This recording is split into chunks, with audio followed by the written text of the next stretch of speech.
نحمده ونصلي على رسوله الكريم أما بعد فأعوذ بالله من الشيطان الرجيم بسم الله الرحمن الرحيم إياك نعبد وإياك نستعين لفظ بلفظ ترجمہ إياك تیری ہی نعبد ہم عبادت کرتے ہیں وإياك اور تجھی سے نستعین مدد مانگتے ہیں۔ ترجمہ دیکھیں،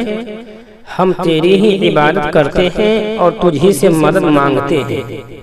تشریح: اس آیت میں دو باتیں بیان کی گئی ہیں۔ نمبر 1،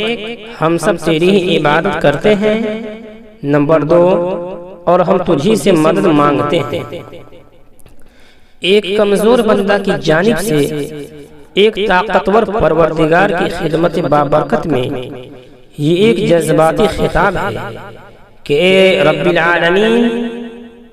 اور اے مالک یوم الدین، ہم تیری ہی عبادت کرتے ہیں اور تجھی سے مدد مانگتے ہیں۔ ہمارا قیام تیرے لیے، ہمارا رکوع تیرے لیے، ہمارا قومہ تیرے لیے، ہمارا سجدہ تیرے لیے، ہمارا قعدہ تیرے لیے، اور ایاک کے ذریعے صرف اور صرف ایک رب واحد کی عبادت کا اعلان ہو رہا ہے کہ یہ عبادت نہ سورج کی ہے، نہ چاند کی، نہ زمین کی ہے، نہ آسمان کی، نہ سیاروں کی ہے، نہ ستاروں کی، نہ پتھر کی ہے، نہ آگ کی، بلکہ ہماری عبادت صرف اور صرف اس رب ذوالجلال کے لیے ہے جو معبود برحق ہے۔ اگر دنیا کی ساری طاقتیں ہم کو اللہ تعالیٰ کی عبادت سے ہٹا کر زمین یا سورج کی عبادت میں لگانا چاہیں تو ہمارے دل کے اندر چھپا ہوا ایمان یہ آواز دے گا کہ ہم مخلوق کی عبادت کے لیے پیدا نہیں کیے گئے ہیں، ہم تو بس اپنے خالق حقیقی کی عبادت کے لیے پیدا کیے گئے ہیں۔ اور ایاک نعبد و ایاک نستعین کے اس جملہ میں بندہ نے یہ نہیں کہا ہے کہ میں تیری ہی عبادت کرتا ہوں اور میں تجھی سے مدد طلب کرتا ہوں، بلکہ ہم یعنی جمع کا صیغہ استعمال کیا گیا ہے اس تصور خیالات کے ساتھ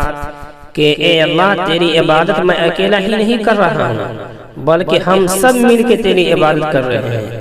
اس جملہ میں وحدانیت کے ساتھ وحدت اسلامی بھی ہے کہ ہم سب اے اللہ آپ ہی کی عبادت پر متفق ہیں۔ عبادت کا لفظ صرف اور صرف ذات الہی کے لیے مختص ہے،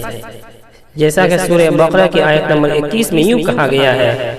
یا ایھا الناس اعبدوا ربکم، اے لوگو